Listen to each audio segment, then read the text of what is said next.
Welcome to God is Open. This is part two of, maybe it's a four-part, I don't know, we'll have to see. But we're responding to Remonstrance and their podcast on open theism. These guys are pikers.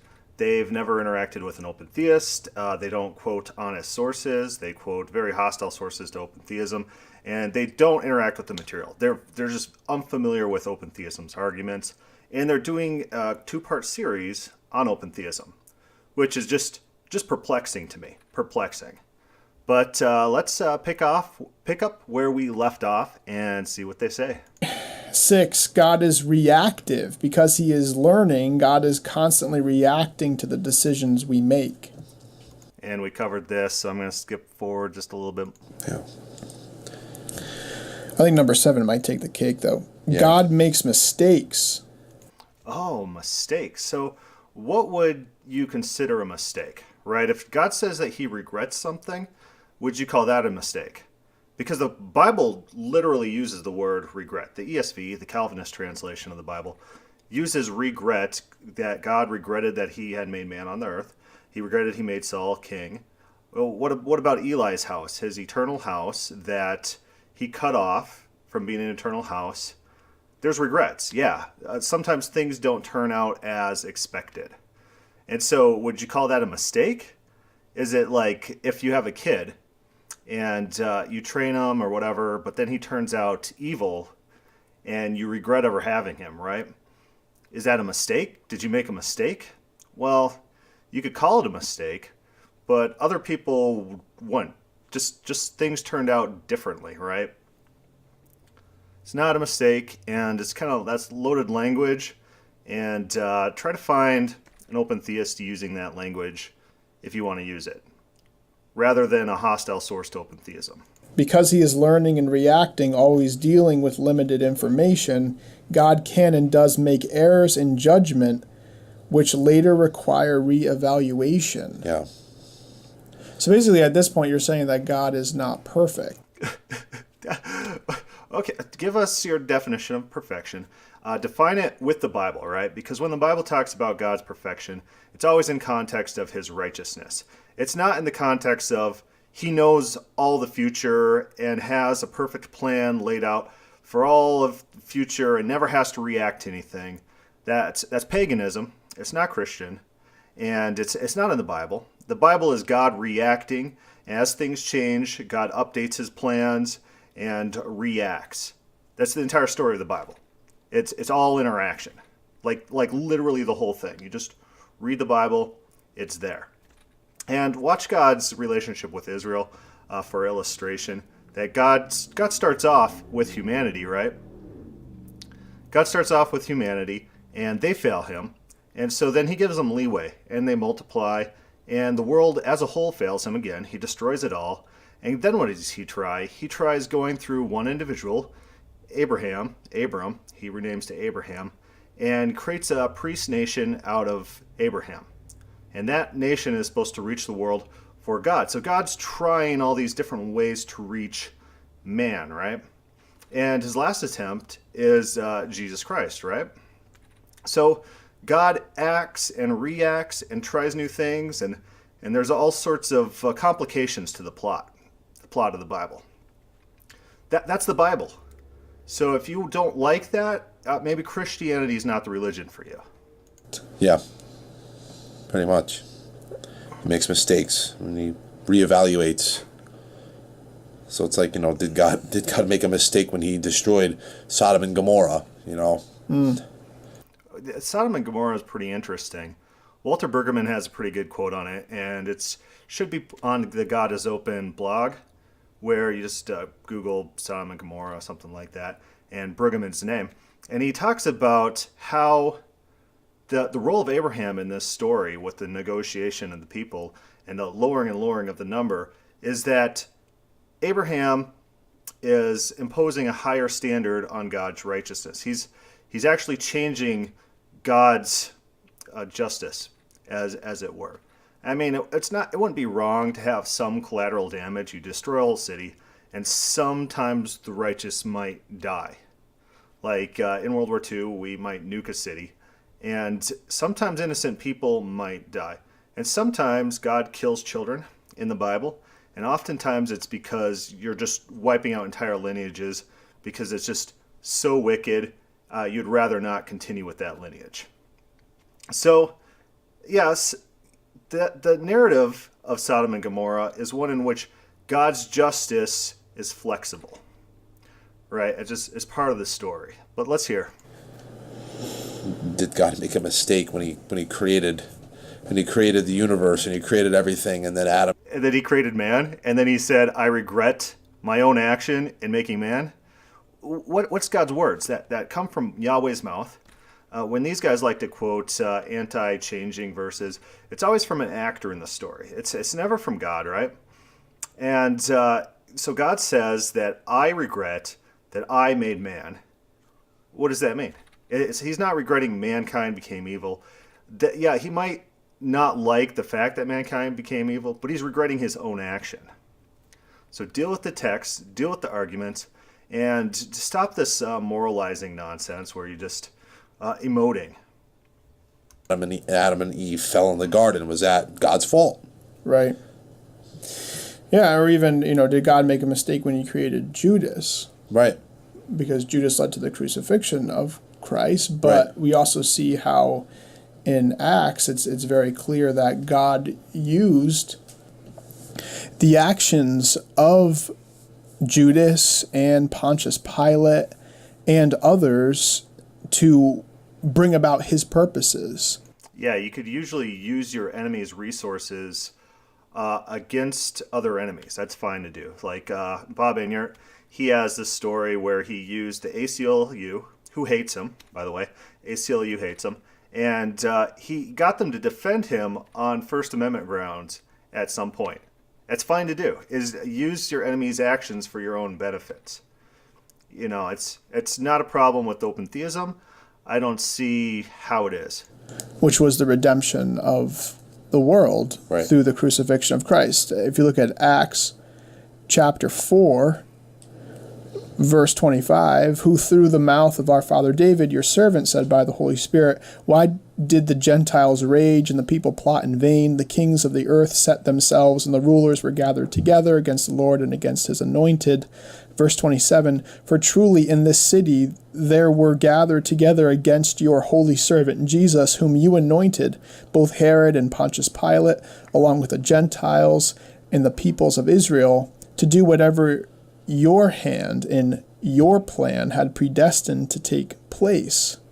So what's the point of this being in the Bible? I think that in this context, he's saying to these other people, you guys might think you had the upper hand, but you were playing into God's ultimate purpose here. That's what you guys were doing. And, it doesn't refute open theism. There's a bunch of enemies there. And, do the enemies, do they have to be enemies? Do we have any examples of people converting from an enemy of God to being not an enemy of God in the Bible? You can find enemies of God anywhere, right? So it's not real hard to do. And even if there was no enemies, and is that the point you're making? That if there was no enemies, God couldn't have had his redemptive purposes fulfilled? Is that where you're going? I don't see what this has to do with open theism. I don't see how it refutes open theism. So you can see that God used even the sinful actions of Pilate and Herod and the Are you guys? Yeah, I don't know what you guys are going for here. Gentiles and the people of Israel, including Judas, to bring about his purposes. Right. God worked all things together for good, and it these actions led to the crucifixion of Christ, and then they ultimately led to our salvation. Right. Jeff, you had a question that you wanted to ask. Well, let's go over real quick the crucifixion. Did Jesus think it was a fixed event, right? Was he a Calvinist or Arminian, and he thought the entire future was settled, and nothing you could do could change the future? No, he said, God, if there's a way, let this cup pass for me. He's like, I don't want to do this crucifixion thing. I would rather not do it. And if there's a way, I'm not a Calvinist where I think there's not a way, and I'm not an Arminian that thinks everything's set and this event has to happen as foretold through the prophecy. I understand prophecy is flexible and there's different ways to do things. I understand that. And so is there a different way that we could do this? But not my will, but yours be done. He says, I'm just asking, but try to do it within, don't change for my sake. Because that's a possibility that God would respond, which these guys rule out earlier in this podcast. They think that God's not responsive. Jesus thinks there's a possibility that God will respond to his petition, so he prefaces it and says, not my will, but yours be done. Saying, please defer to your own thing, but I'm just letting you know, so if there's a way within what you want, never mind what I want, if not, That's just how the Bible works, usually. The question I have is, how can you have peace, rest, and confidence in a God who doesn't know what's happening next? Oh, my emotional security. Oh, what does that have to do with anything? That's the moralistic fallacy. We covered the moralistic fallacy. It's a fallacy of logic. It's like, oh, this makes me feel nice and safe. Okay, so let's pretend God knows the entire future, right? How does that give us any peace and security about anything that happens? People die. We talk a lot about that entire missionary family from John Piper's church. They were on their way to get training, to go to Japan, to do missionary work, and they just all die in a car wreck, right?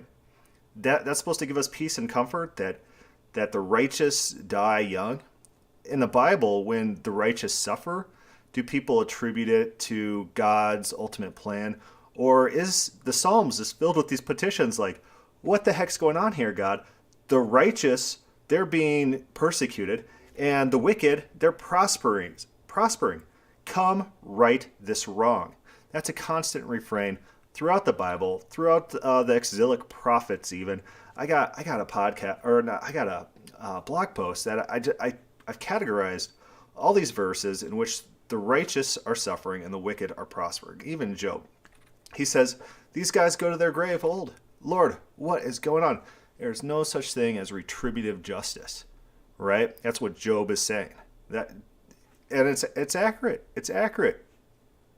So how do you have more comfort with God knowing the future in spite of all these biblical points that the different authors point out that retributive justice is not a feature of this world and God needs to respond in order to right the wrong? How do you have comfort? How are you biblical? And when he reacts in this situation, he could actually be making it worse and making a mistake in my life rather than making it better. It actually reminds me of like a chess match where I make a move and then all of a sudden the other person is now going to decide based on what I did, and then he has to wait for me to go again before he does anything. Yeah, that's a really good point. I mean, and that's a really loaded question too. I mean, how could you trust a God that is learning and making mistakes? How could you trust? How do you trust your wife? Are you guys married? Anyone married? Anyone listening married? You have a wife. Do you trust your wife? Right? Do you trust your wife? Or, oh, she doesn't know the future. I can't trust my wife. She makes mistakes. Oh, I cannot trust my wife. What, Lord? What? This is sociopathic, right? This is like a mental illness where you have this ridiculous standard of trust. It's paranoid. It's crazy. I trust my wife. I trust her, even though, yeah, I point out all the time when she makes mistakes, and she's like, you don't need to point this out. I understand it was a mistake. But yeah, you could trust someone who makes mistakes. It's fine. Okay. What do you think is going to happen? That God doesn't have ultimate victory if he can make mistakes? And how is what we see on earth, how's what we experience different than what open theists claim? There's all sorts of Christian ladies who marry guys they think are great, turn out to be complete scuzzballs. This was God's plan. This wasn't a mistake. This is what he wanted. That's your alternative. And of course, this is all the moralistic fallacy. Moralistic fallacy. God to make the right decisions about your life and lead you in the way that you should go. And Right. how do you know he's going to react in the right way? And that chess analogy, that's so true. Yeah. What is it? It's Ezekiel, and God says to him, here's what I want you to do. And he gives them these detailed instructions. He's like, and for symbolic reasons, you're going to cook your food over human poop. And Ezekiel's like, I don't want to do that. I've been clean my entire life, Lord. I've followed kosher law, and this is going to be a violation of that. So how about not do that? And God says, okay, we'll do what you want to, and we'll use cow dung instead of human dung. Okay, petitions work. And Ezekiel, Moses, Abraham, they don't say, oh, God, who knows the future, tell us what the future might bring so that you could tell us what's going to happen. No, instead, God says, I'm going to destroy these people. And what? Moses, he doesn't say, what do you see in the future in your crystal ball that they're going to do that you need to destroy them for? He says, don't kill these people. We can work with this. We can work with these people. Yeah, no one in the Bible who interacts with God interacts with him with this idea that he knows the future exhaustively. It's just not a feature of the narratives that we have in which God is a participant. That's spot on there. I don't know. These are all questions that open theists, I guess, would have to try to answer. Right? Yeah. All right, we got one more. We got one more from Tim Challies, an 8th point that he brings up about open theism. It was a great article. God can change his mind, according to open theism. When God realizes he has made an error in judgment or that things did not unfold as he supposed, he can change his mind. Yeah. Let's go real quick to the dung, the poop example. God changed his mind there. He said, let's use human poop. And then he changed it to cow poop based on objections of someone. Did God make a mistake? Did he do something wrong? No, but it was a change of mind nonetheless, right? You have God stating what he wants to do, and then someone interjecting, praying a petitionary prayer, and then God reacts to that. It's a change of mind. And you see it all the time in the Bible, everywhere. These guys are not dealing with the Bible. They're dealing with abstract concepts. And that's how they're criticizing open theism. Doesn't fly. So that speaks to the same point, and even the question that Jeff just brought up is God could make errors in judgment and things could unfold completely. That's loaded language. You probably wouldn't get an open theist saying stuff like that.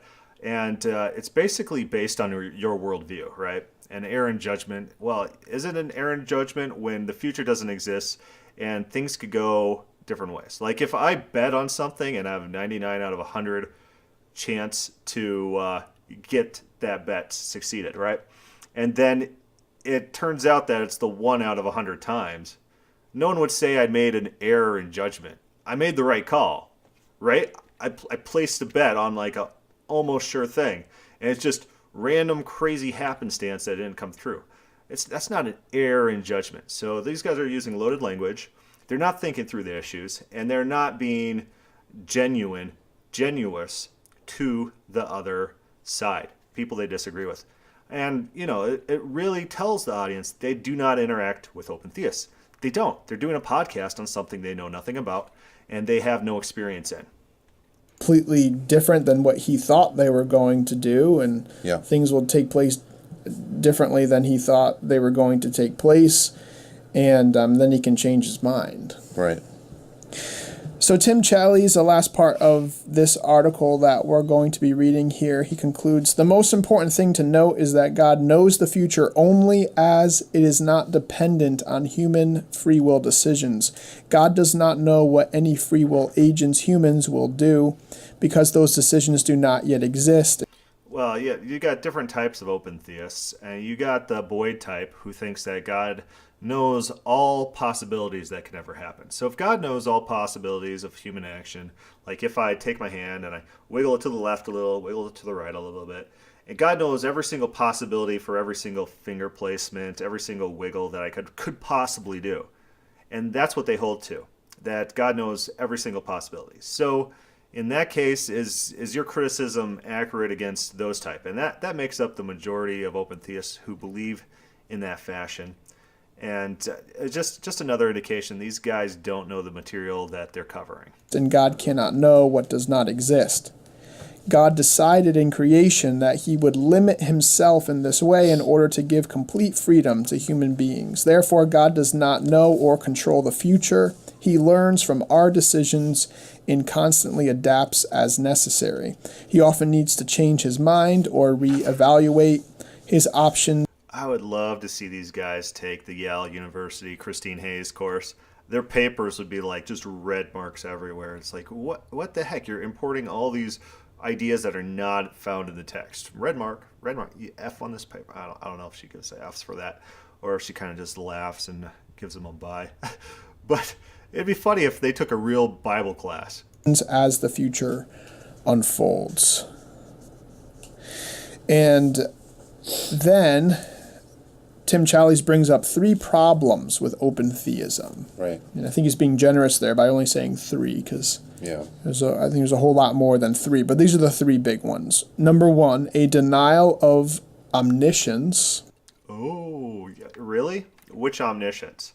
So you got all sorts of definitions of omniscience. You got the world historical one, where it's a passive omniscience, that God is watching all things, and this extends to ancient Israel. And modern Calvinists, some of them are getting a little bit smarter, right?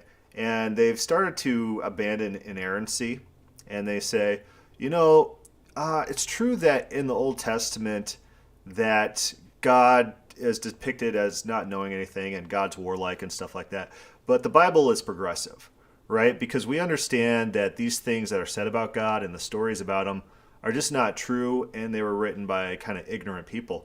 But as time progresses, more and more truths were revealed, and it sums up in Christ. So a lot of Calvinists are abandoning inerrancy in order to be more true to the Bible. And I applaud those guys, because at least they're intellectually honest with the text. But yeah, Yahweh in the Bible, what omniscience does he have? Which omniscience is described? That God watches people from heaven. God watches people from Zion. The eyes of the Lord are on the good and the bad. It's this passive observance of the present, right? You don't get timelessness in the Bible. It doesn't exist. And their proof texts that they use for timelessness actually deal with time measurement. And so their proof texts refute them. All right, so then what's our other types of omnisciences? There's the omniscience that Boyd believes, in which God knows all things that exist, and then even on top of that, all possibilities. You right? And so is that bad? Or is your problem that he's denying active omniscience, the Platonistic omniscience? That seems to be your problem. Number 2, God's goodness, greatness, and glory are at stake. What? No. No. There's good, glorious people that don't fit these Platonistic attributes, right? That's a subjective judgment on your part, and you're trying to beg the question. You're trying to say, we win this point because we define all the terms, and we don't let common sense prevail. We don't allow any alternative definitions to prevail, and we'll just your God is just lacking in glory, right? And it's this incredibly disingenuous, intellectually dishonest mindset that these guys adhere to, and the author that they're quoting adheres to. Just dishonesty. And 3, and this once again goes back up to the point that Jeff brought up before, the Christian's confidence in God is at stake. Oh, my emotional states, my emotional arguments, my confidence, because I'm a sociopath and I have no confidence in anyone who doesn't know the future, so I don't have any confidence in anyone, not even myself. Oh, the world is so hard. This is sociopathic. Sociopathic. So as soon as these Arminians and Calvinists stop being sociopaths, maybe we could have an honest dialogue. Yeah. So those are really good criticisms by Tim Challies. Like I said, you can add a whole lot more than that to that list, but I think that's a good place to start anyway. Right. So let me turn to see what some contemporary Arminian scholars have to say about this. Roger Olson, come on, please. What do you have for us, Ben? We'll take a look at a couple points that Roger Olson brings up in our Boom. Okay, let's hear this. Arminian Theology, Myths and Realities. He has a chapter where he's defending that Arminians do believe in predestination, but he does bring up open theism in this chapter. But Olson gives a little bit of insight into what we're looking at here. He says that open theists...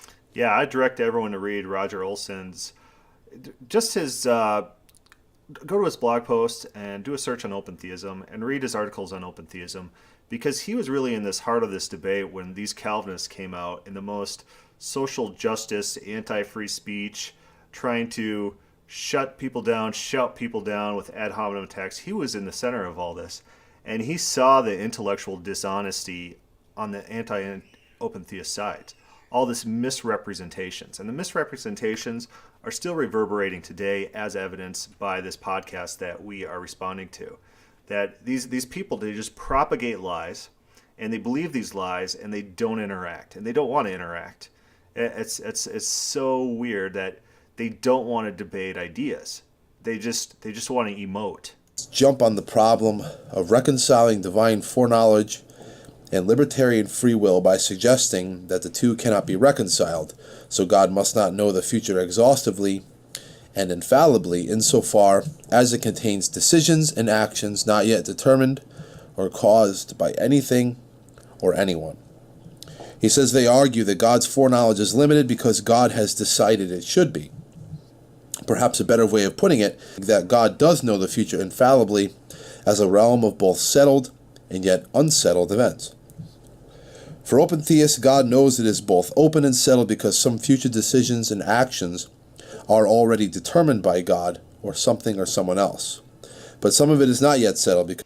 Yeah, in what way are they determined? It's not determined in the same way that, like, Calvinistic determination works or Arminianism determinism works, where there's a future event that's set exactly.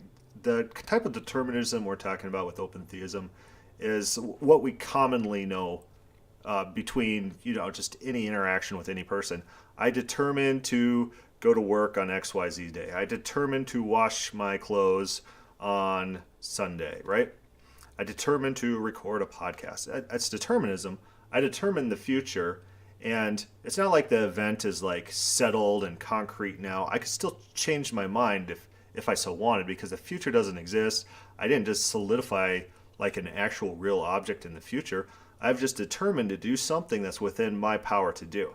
And when we look at the Bible and how God does prophecy, that's exactly how that works. Like, he determines to do something with his own power, and sometimes that is given a lot of flexibility in how that event comes across and the time frames that are involved, right? Like he said that Israel was supposed to be oppressed in a land that's not their own for 400 years. And it said they were in Egypt for 430 years. And on top of that, they were only oppressed for like about 80 years. So there's flexibility in how that foreordained, predestined event actually gets carried out in the real world. Because humans have ability to do otherwise and therefore will yet decide, for example, between options A and B. Until they decide, even God cannot know with absolute certainty which will be chosen. Yeah, like in Exodus, when Moses says, what if Israel doesn't believe me? And then God gives him a cascading plan of what to do. If they don't believe you here, then we do this. If they don't believe you here, then do this. If they don't believe you here, then it's a cascading contingency plan based on if the people don't respond. So there's no knowledge of the future going on here, and God works. God works with what he's given. And this is the biblical story. He says open theists argue that their view is consistent with Arminianism, which we're going to look at momentarily, and we'll give you our sound studied opinion on that. But Olson writes, Their sound, studied opinion. Okay. As they see it, they have fixed classical Arminianism's logical inconsistency between divine foreknowledge and human free will. But at what cost, Olson asks. Most Arminians have not jumped on the open theist bandwagon because they are committed to the doctrine of predestination.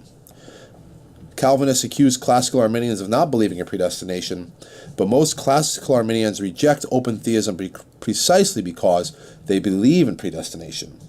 If open theism is true, then election and reprobation can only be corporate.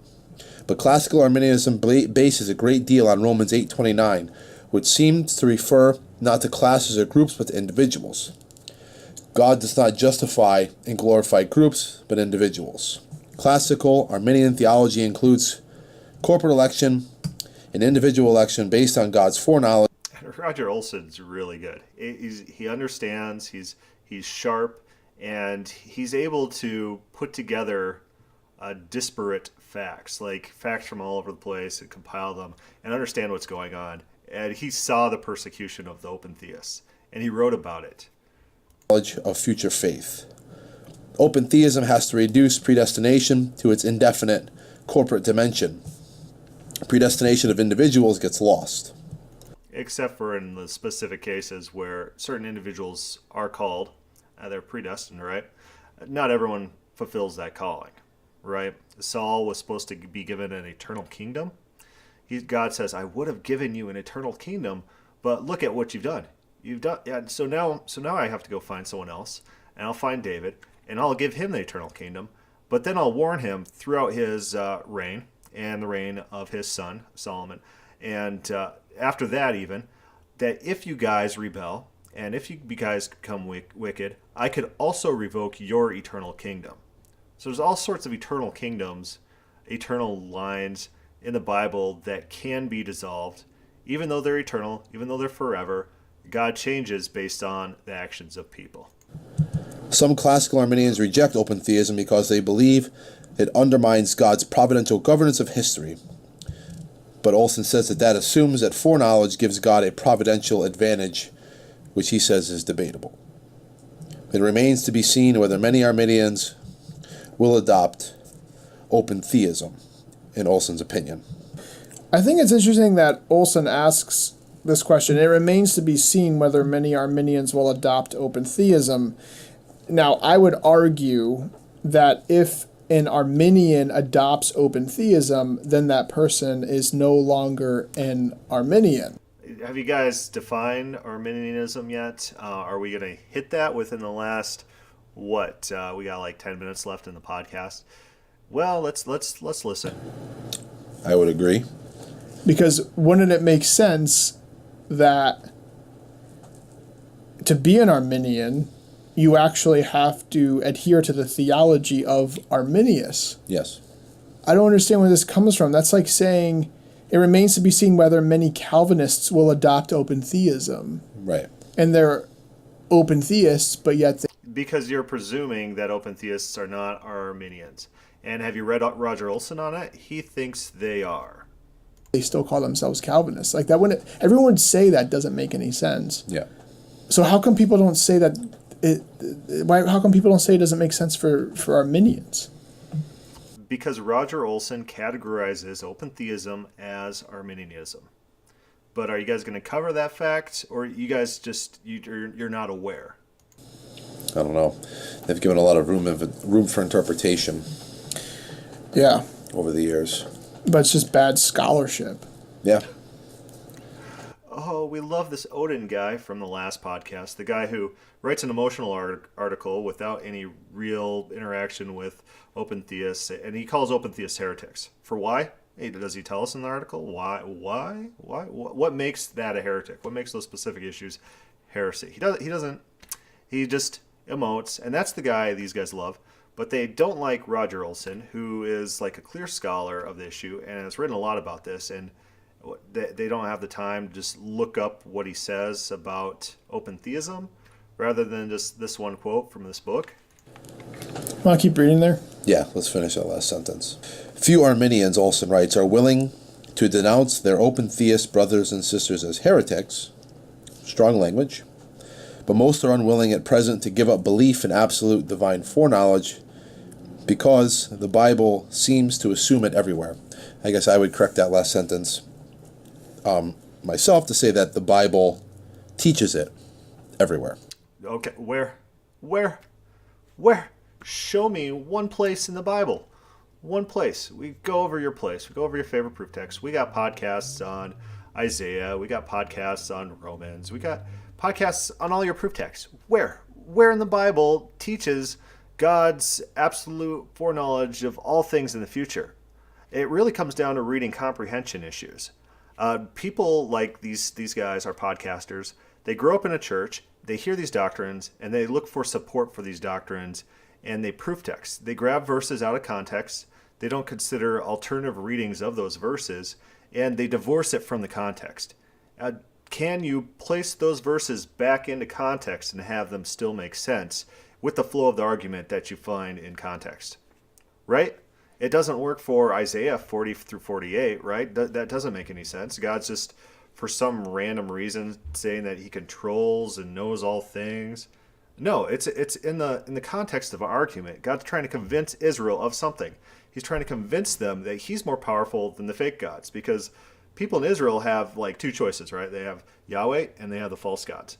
And Yahweh has to say, I'm powerful. Look at these things that I've done, and you know I did them because I told you I was going to do them before I did them, right? And that's his argument. So he's desperately trying to reach these people and to convince them. It doesn't work in context. Like, oh, he knows all the. If that was the point, that's what would be written, and that's how a lot of these dialogues would go. God, what if there's 50 unrighteous people in Israel? Oh, or 50 righteous people in Israel. Hold on right there, Abraham. There are 37. 37. Okay. Yeah, it's just God says, how long will Israel perturb me? How long will they reject me? Instead, this conversation would be like, they will reject me for 27 years. And then you'd look for another verse and they'd say, they rejected him for 27 years. Instead, you find loose dates, like that Israel will be in Egypt for 400 years. Well, 430, give or take. And then, 80 years of persecution. The Babylonian exile will be 80 years. Well, 60 years, close enough. That's how prophecy works. The prophecy of Tyre, or Tyre, however you want to say it, that didn't come true, right? And then these guys say, well, this prophecy has a limited flexibility, so it could be fulfilled 250 years later to people who weren't even prophesied against, and there's no point to this prophecy. It's just killing people 250 years later. Brilliant.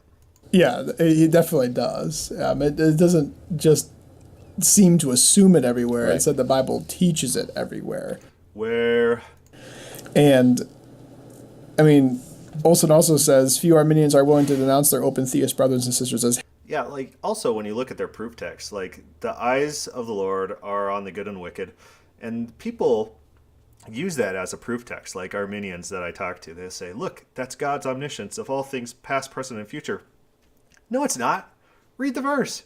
That's a present observance. That's a gaining current present information through means. It's a mechanistic knowledge that there's a way that the information transfers to God, and it's in your proof text. Your proof text is a proof text against you. Heretics, but as mentioned earlier in the episode, Thomas Oden does specifically come out publicly in Christianity Today and say, the guy's an idiot. Read his article. He doesn't make arguments. It's just name calling. Brilliant. that open theists are heretics. Yeah. Or, I guess more specifically, that open theism is heresy. Yeah, right. Based on what? What's heretical? What? That we believe the Bible? That we believe the Bible.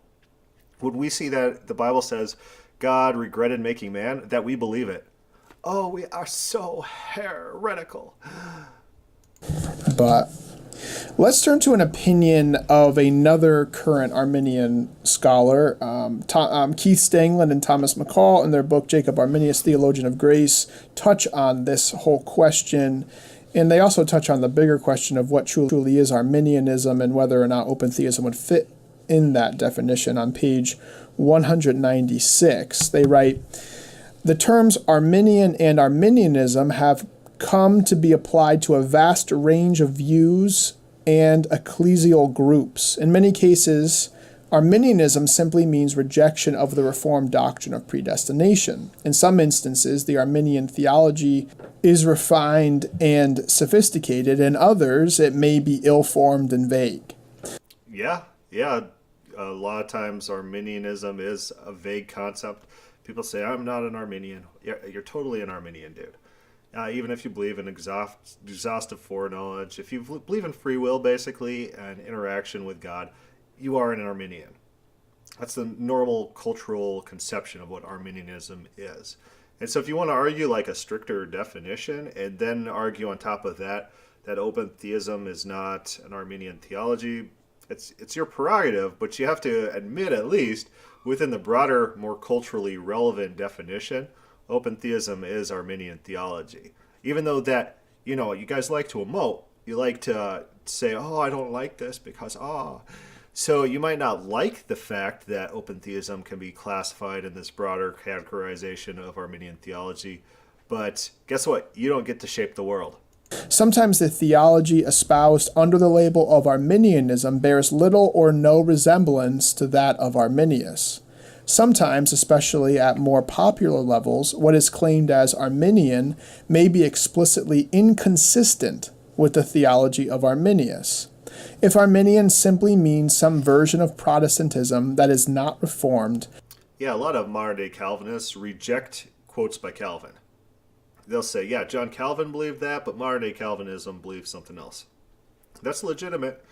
Ideas could change. We don't deify people like John Calvin or Jacob Arminius, and we allow cultural definitions to prevail. Right? So if you guys want to change the title of your podcast to "Do Open Theists Agree with Jacob Arminius?" I can answer that for you right now. Nope. No, there's significant differences, right? And would he like high five them and say, "Hey, welcome to my group of people who I lead"? He might not do that. But broader Arminianism, as it's culturally defined, open theists fit that definition. Then surely many theologies and ecclesial bodies count as such. But such a way of reckoning is insufficient. Lutheran theologians, for example, are neither Arminian nor Reformed. On the other hand, if the theology of Arminius himself, I would say they're Arminian, has any real connection with the term, then it is highly doubtful that, say, open theism or... I think Roger Olson kind of defines himself as a Reformed theologian, or N.T. Wright. N.T. Wright's the one who does that. He calls himself Reformed, but he's not a Calvinist, and so, Reformed has a flexible definition as well. Or views that deny the classical doctrine of God or the doctrines of original sin or justification by grace alone through faith alone, or many others, could rightly be considered Arminian. Despite the fact that in popular understanding such views may often be regarded as forms of Arminianism. Such diversity of Arminian theologies calls for a moment's reflection. Perhaps there are few neat and tidy answers to questions of definition. Without such definition, however, the label is not likely to be helpful in current discussions. So I think McCall and Stanglin really hit the nail on the head here. They always do. They always do. What a great book. Jacob Arminius, Theologian of Grace. Buy it. Please. I really like what they say here, that everything that's not Calvinist doesn't mean that it's Arminian. It's right. It doesn't make any sense. Right. That's a broad. It makes no sense. What's this? That everyone who's a Gentile is just everyone who's not a Jew? Doesn't make sense. It doesn't make any sense. Come on, really? Yeah, you can't see that how that might be a possibility. Just maybe just a little bit. A brush to paint with. I mean, this line here is exactly what we're talking about here. If the theology of Arminius himself has any real connection with the term, you see, I would argue that the theology of Arminius should actually have a connection to the term Arminianism. Right. So if the theology of Arminius himself has any real connection with the term, then it is highly doubtful, say, open theism, or views that deny the classical doctrine of God, could rightly be considered Arminian. And it can't be. I mean, Right. Arminius did not deny the classical. It can't be? Okay, so this entire podcast is about this question. You fail to define the question, and you fail to adequately show that the more popular understanding of Arminianism is true. You just discount that, and you say this more specific definition is what we're going with, and because I get to define the terms, we're calling open theism, not Arminianism. Great.